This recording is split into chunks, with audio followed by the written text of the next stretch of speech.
Sometimes, even when you tilt the ice in your direction, sometimes you could come out on the losing end. And for that, I say, welcome to hockey.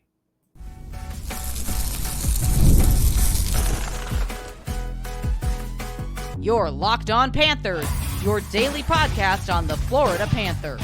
Part of the Locked On Podcast Network, your team every day.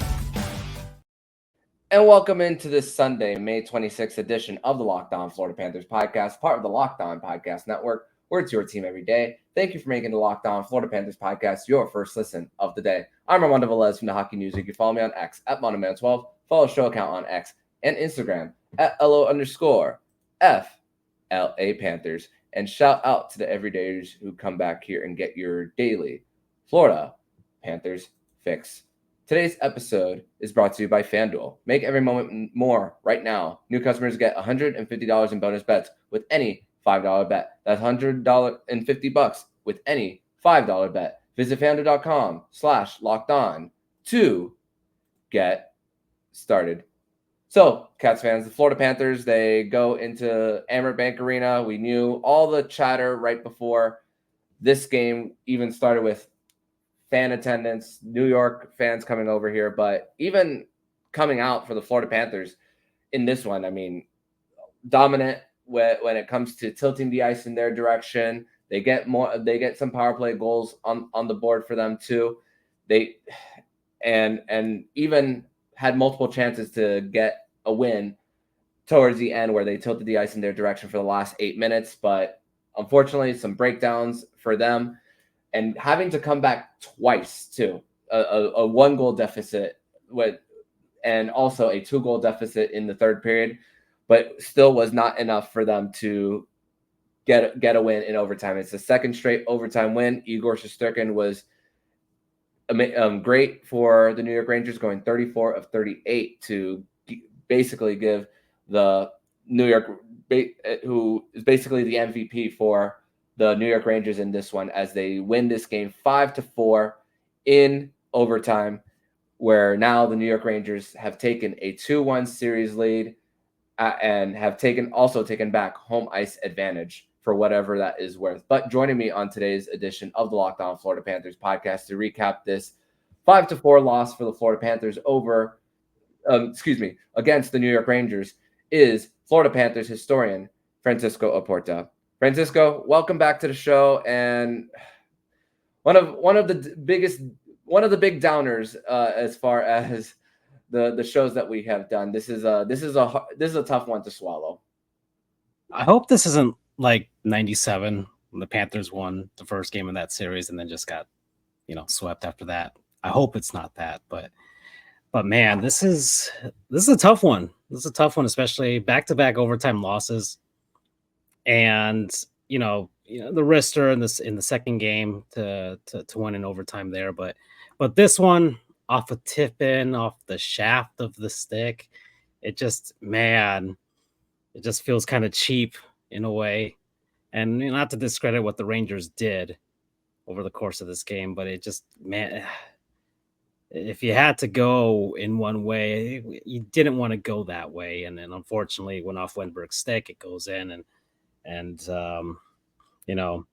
it's nothing Bob can do about that. No, nothing anybody can really do about that. It went at the exact right angle and it wasn't over the crossbar. It was just as perfect the tip in as you could get at that point. So, and the Panthers had plenty of chances and Igor Shesterkin stopped them. Plenty of flurries towards the end of that third period as well. And they came back in that game, but unfortunately some mistakes did them in. Yeah, and you think about for the Panthers, I mean, for them with getting offensive zone, losing offensive zone draws for their first 2 goals, but still using that forecheck, and also with Keandre Miller trying to get the pass out of the zone, and the Florida Panthers were able to take advantage of that with Reinhart getting both goals on the power play too. That's the thing. That's power play. Sam was back too in this one too for him. His first power play goal since Game 4 of Round 1, And the way also the Panthers were just protecting the puck below the goal line with New York had very little answers for that. I mean, there was a lot of backhanded shots, even backhanded goals. I mean, Lafreniere got one of them on a backhand on a rush too. I mean, yeah, a big mistake by Aaron Ekblad on that pinch that had Forsling and Tarasenko a little lost there when it came to getting that. But also the straw that broke the camel's back for the Panthers was really the opportunity when they had the 4-minute power play on Jacob Trouba's hook / elbow to the head. But it's not, and we're gonna the whether it should have been a major a little bit later. But for now, let's talk about how the Panthers, with that going from the second to the third, you only get one shot on the power play throughout that whole thing too, and that's just the hardest. That's just the toughest part when it came to that. And also, I mean, you're for the Panthers. I mean, the bench was shortened a lot for the Rangers too. Matt Rempe's penalty when he wrapped Reinhart around him, knocked him to the boards, resulted in a power play goal too. And also, there was a situation where there was confusion on whether the Panthers should have gone 5-on-3 too. Like Adam Fox trips Erod, and then there's but it was called delay of game instead. So that's another strange thing about that too. But either way, the Panthers converted on that one. So that's neither here nor there on that. But the Panthers were also preventing the Rangers from going north-south, forcing them to dump the puck in and quick outs for them too. And also Paul Maurice, his ability to create sparks with line changes, Sam Bennett going back into the second line, later on Carter Verhaeghe back on that first line. I mean, through regulation, Verhaeghe had 20 shot attempts. Barkov, Reinhart had 10 each too. So that's the toughest part of this, because Igor Shesterkin was just out of this world. That's really what it came down to. It was the Igor Shesterkin show in Sunrise. Yeah, I mean, you have so many shot attempts at him, and that was in the third period. They were just putting up that graphic, and just like it was getting 96, 97. It's going up and up and up, and you know, there's a lot of parts of this game where I hope the Panthers aren't discouraged with the way that they played as far as controlling the puck. I mean, puck possession was incredibly key here. They were in their zone for lengthy points in time there for the most part. And New York really taking advantage of, of certain angles with regards to Shesterkin playing on his head, and the Rangers kind of just sitting on their heels, but they were just kind of just sitting back and whittling the time away as the Panthers were trying to get into the overtime. And so that was the thing that kind of stuck out to me with regards to the Panthers, is that they were throwing a lot of shots on net at Shesterkin. It was going all over the place. And, he held strong. There wasn't really any sort of miraculous save in that flurry, though. And I think that's one of the things that they even noted on the broadcast, that even with Bobrovsky, neither team was forcing their goalies to move across the ice in any sort of way, and he put on any sort of incredible acrobatics were not necessarily needed here. But the Panthers, I've noticed that they were really bringing it to Shesterkin up close. I mean, the Reinhart goal, he was coming in and he came in a lot closer and made that shot. Tkachuk's almost game winner towards the end of the third period, also kind of sitting right there, right in front. So the Panthers are using that as their strategy to try and beat Shesterkin at this point. Aside from that amazing shot for Forsling himself, which was incredible to tie the game. But there were points that they lost a lot of momentum just by terrible mistakes. You give up the first goal to the Rangers, you give up another goal 25 seconds later. And you give up a shorty in a 4-minute power play. So, and only put up one shot. So kudos on them for tying it. But man, the momentum, everything changes if you do score on that 4 minute. And we'll talk about whether it's a major or not. But regardless, whether it was a major or not, they still gave up a shorty. Yep.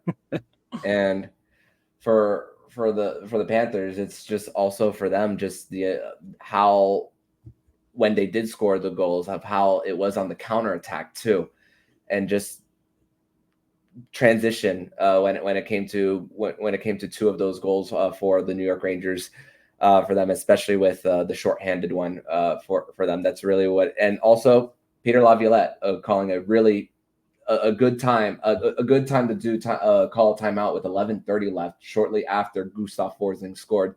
So that was another thing that kind of calmed things down even before the Panthers were having that push in the last 8:13 of the third when Bobrovsky didn't see a shot, where the New York Rangers were icing the puck consistently and the Panthers were getting so many opportunities at offensive zone draws. But still, for the Panthers, it's just about the inability to finish, and that's really what it comes down to. Something that was really harped on for them. Just finishing ability has just been a struggle. But with all that said, this is a tough transition, but hey, we're going to do it either way. We're going to transition to segment number 2.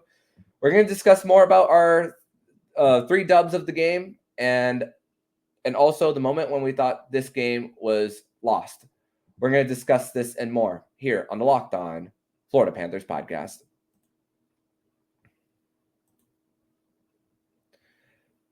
Today's episode is brought to you by FanDuel. And it's winner take all in the NBA and NHL, and FanDuel is giving you a shot to bring home a big win of your own. Right now, new customers get $150 in bonus bets with any $5 bet. That's $150 to bet on spreads, money lines, player props, and more. So visit FanDuel.com/lockedon and make every playoff shot count. FanDuel, America's #1 sportsbook.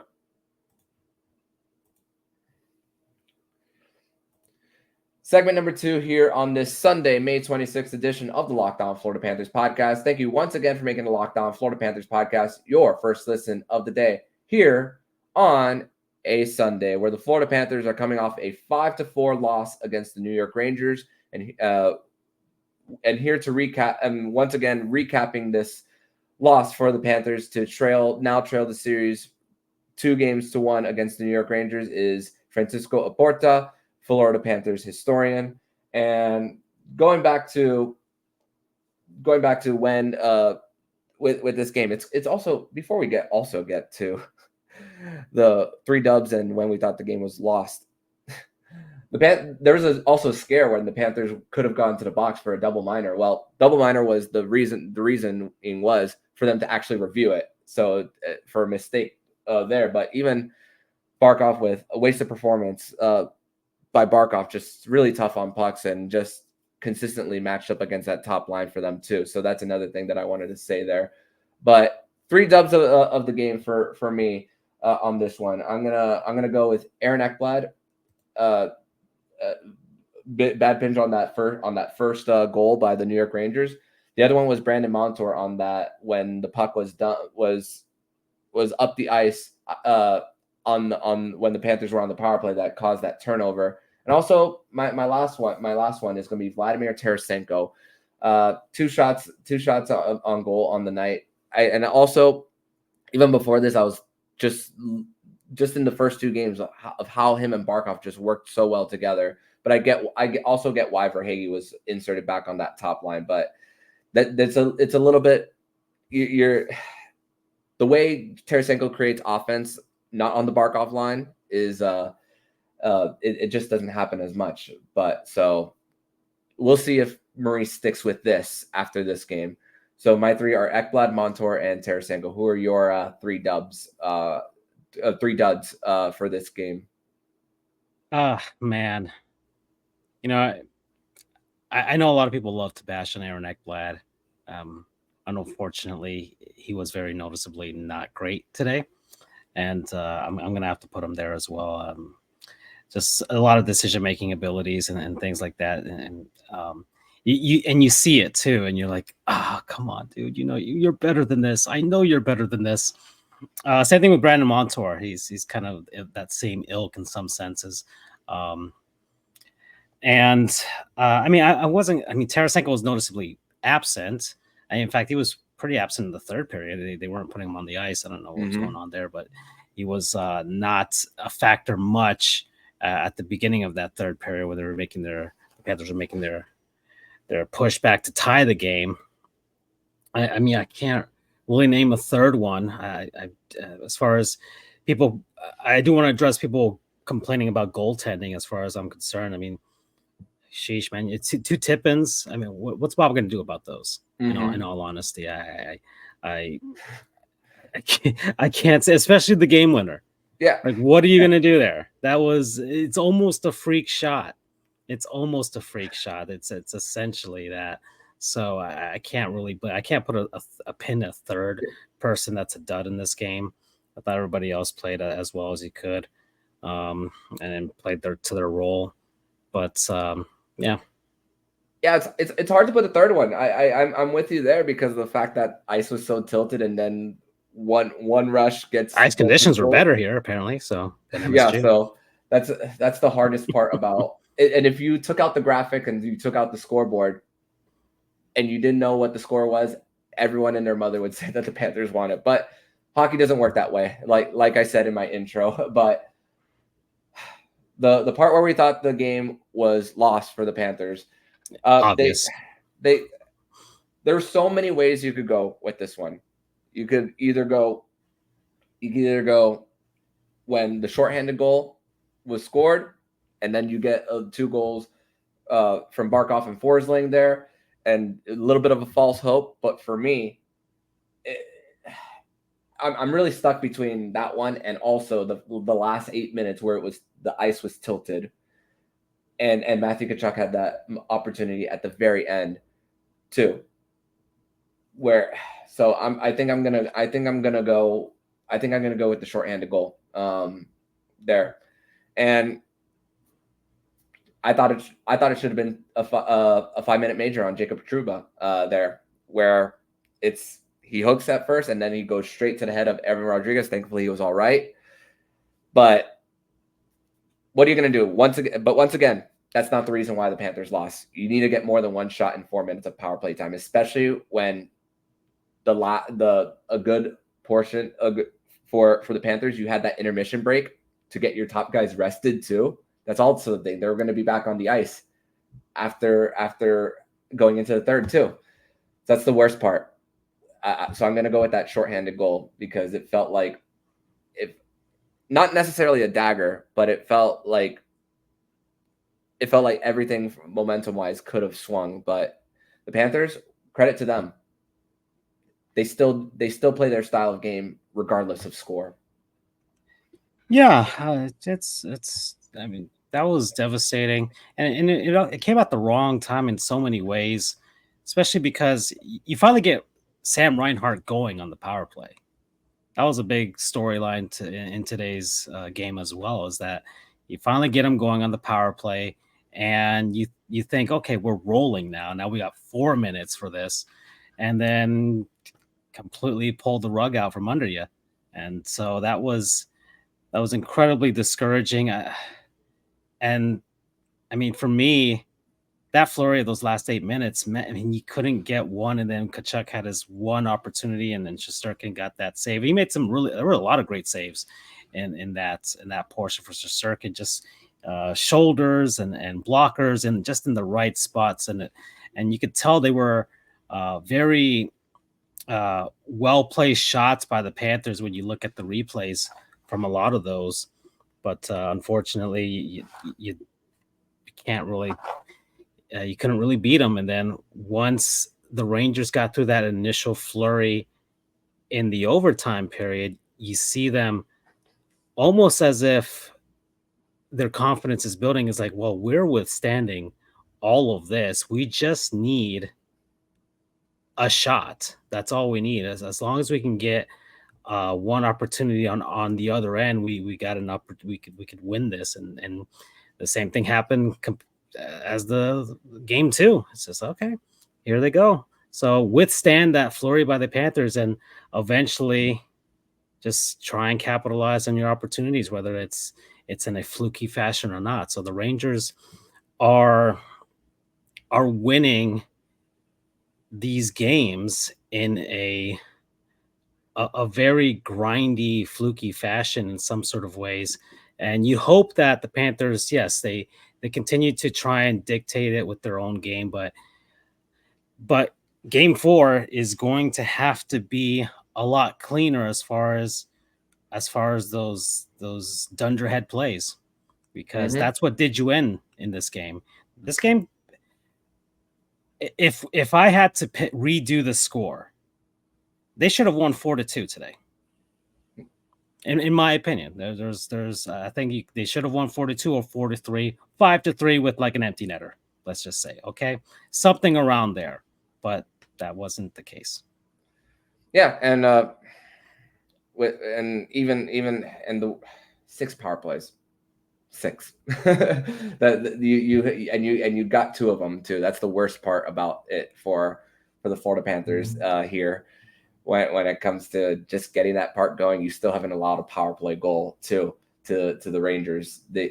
It feels like everything is flipped with even though Corsi doesn't show them 5-on-5 that was dominant for the Rangers, at least the differential is in the favor of the Rangers. But that's going to give us an opportunity to also transition over to segment number 3, where we will continue that conversation with the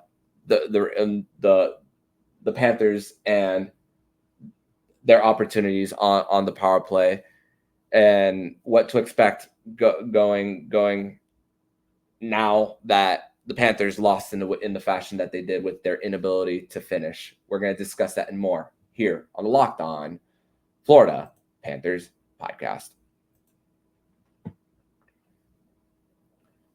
Segment number 3 here on this Sunday, May 26th edition of the Locked On Florida Panthers podcast. Thank you once again for making the Locked On Florida Panthers podcast your first listen of the day. And are you watching Fox Sports or ESPN on your TV all day? Have to turn down the volume with all the shouting? Make the switch to Locked On Sports today, a free 24/7 sports streaming channel program for you every day to bring you the latest stories without all the screaming. Locked On Sports Today brings you the can't-miss analysis, opinions, and news, streaming 24/7 on YouTube or the free Amazon Fire TV channels app, part of the Locked On Podcast Network. Your team every day. Back on this.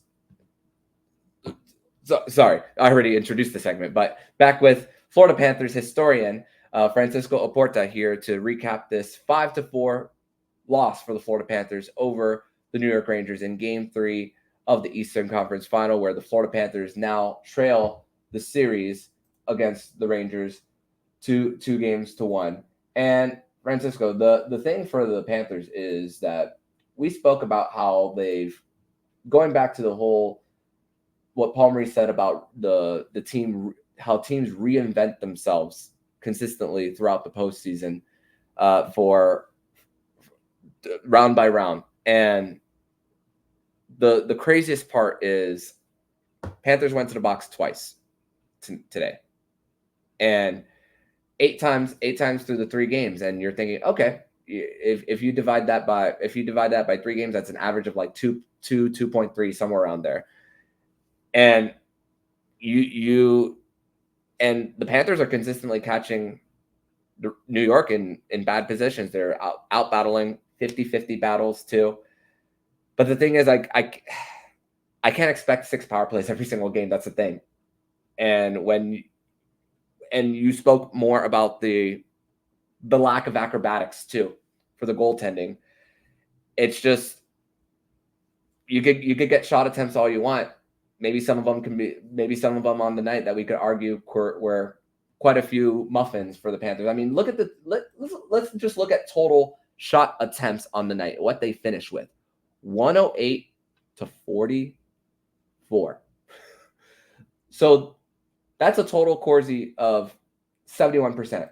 At 5-on-5, their Corsi was 69.17. Nice. But still, like, the redirections, the even closing in on those backhands that doesn't give the clearest of shots to Shesterkin that gets him just well in position. But then, once again, I mean, you credit Igor Shesterkin with the way he's been playing, incredible rebound control as well. Panthers aren't really getting a lot of second chances off of any of their shots. It's usually just a one and done, and that's it. Or he's able to at least clear it to the side with the blocker or with the stick. So I'm surprised he didn't show up in some. So I get it. You give up 4 goals, so I don't think you will show up on a 3 stars of the game type of thing. But I mean, he is the reason that there weren't 8 goals put up on the Rangers today, to be honest, with the way that the Panthers were shooting the puck. But yeah, there's got to be some sort of way, and we can't expect the Panthers to go full on 2022 mode, because that's just not the style anymore. This is the style. These are the cardiac cat type of games that we're going to be left with for the rest of the series. And it's the most that I believe, the most that you can take away from this for the Panthers is that what you're doing is working in a lot of sense. You shut out New York in game 1, you put up 3, you lost in overtime, and it was a 2-1 score. And then you lost today. And the reason you lost today is because you made some boneheaded plays, to be honest, where a game that you probably should have won. So you take all of that, you try and refocus, and we're like, look, guys, we're doing so many great things well.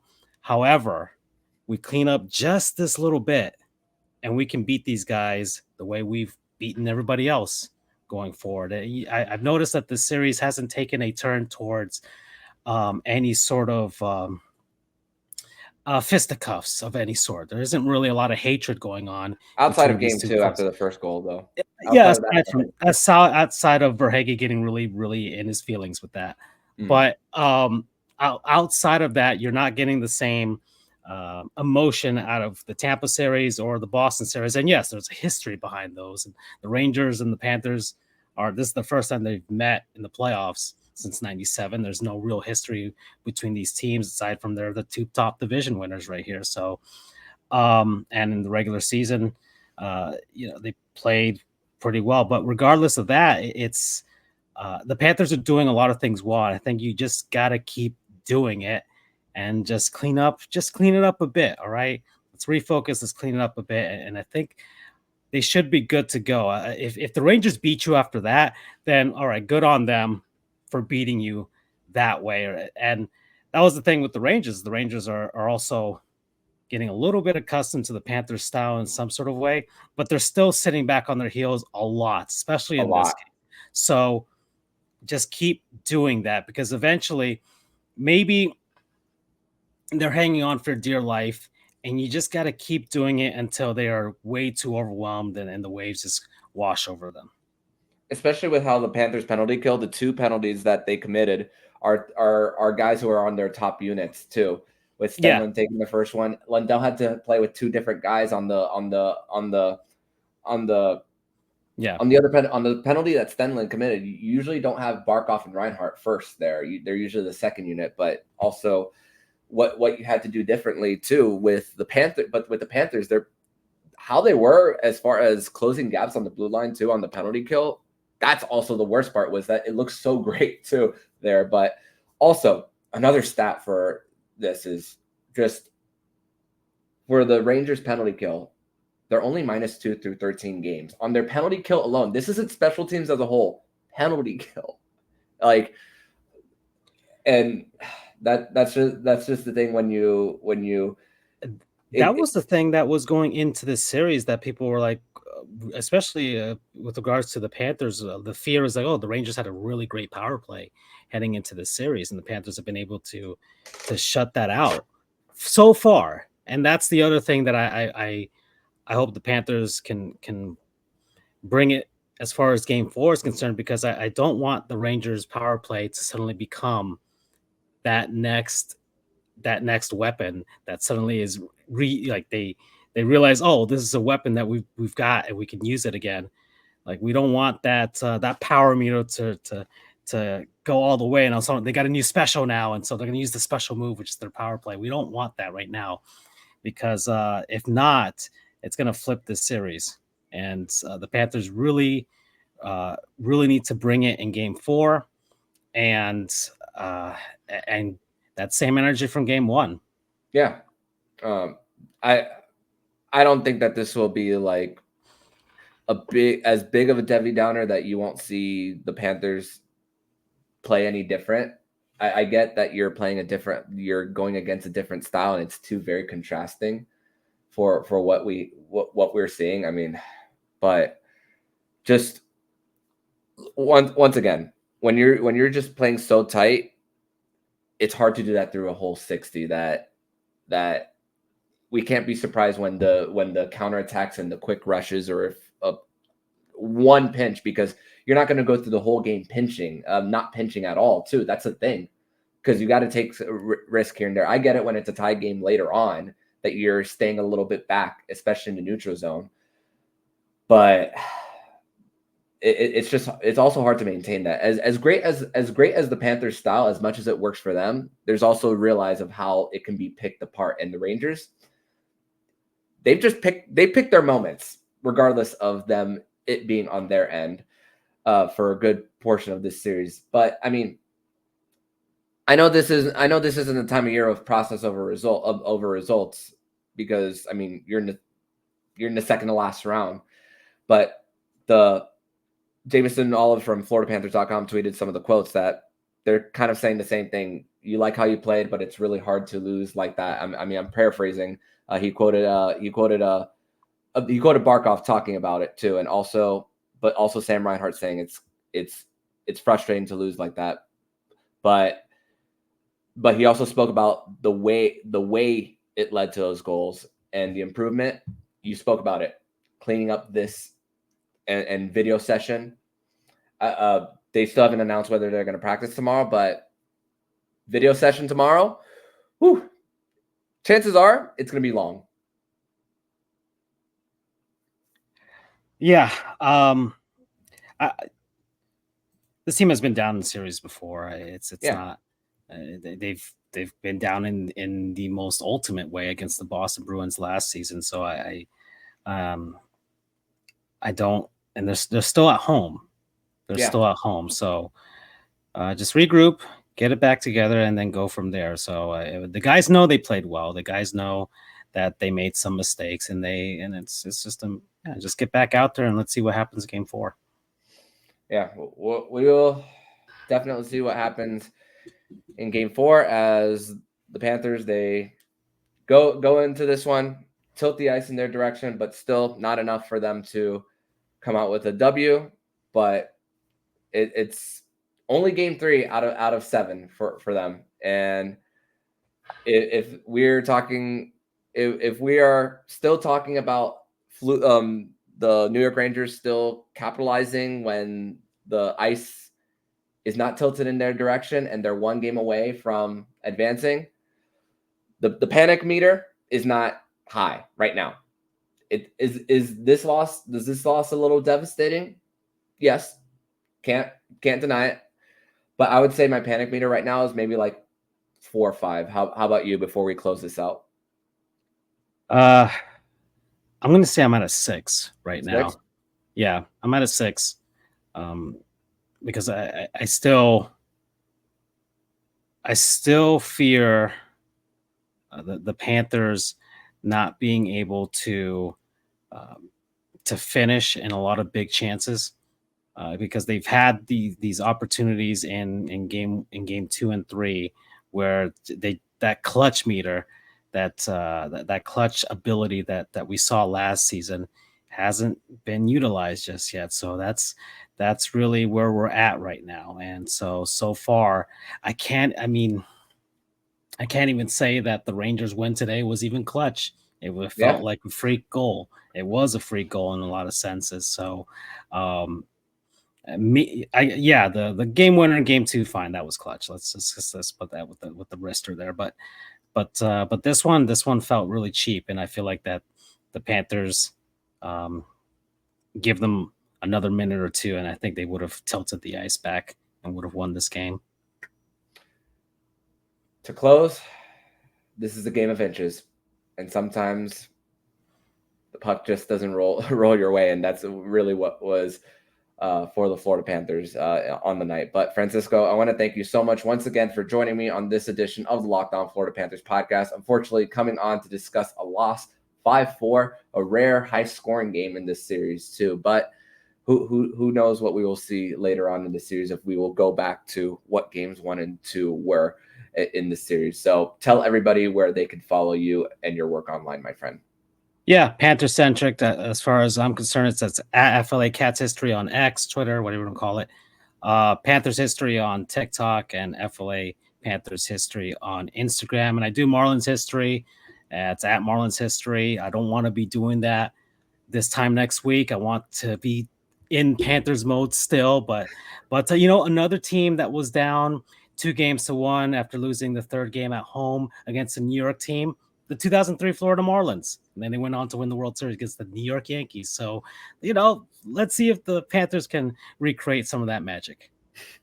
We will definitely see. But thank you so much, Francisco, and I will see you next time, my friend. All right. And if you like what you're hearing, please subscribe to the podcast to be notified every single time the Locked On Florida Panthers podcast jumps into your podcast feed. Don't forget to also subscribe to the other shows on the Locked On NHL network, including Locked On NHL, Locked On Fantasy Hockey, Flip the Livingstone, and Stu Roden, and Locked On NHL Prospects. Thank you once again for making the Locked On Florida Panthers podcast your first listen of the day. So I'm Armando Velez with Francisco Oporta, and you've been listening to Locked On Florida Panthers podcast, part of the Locked On Podcast Network, where it's your team every day.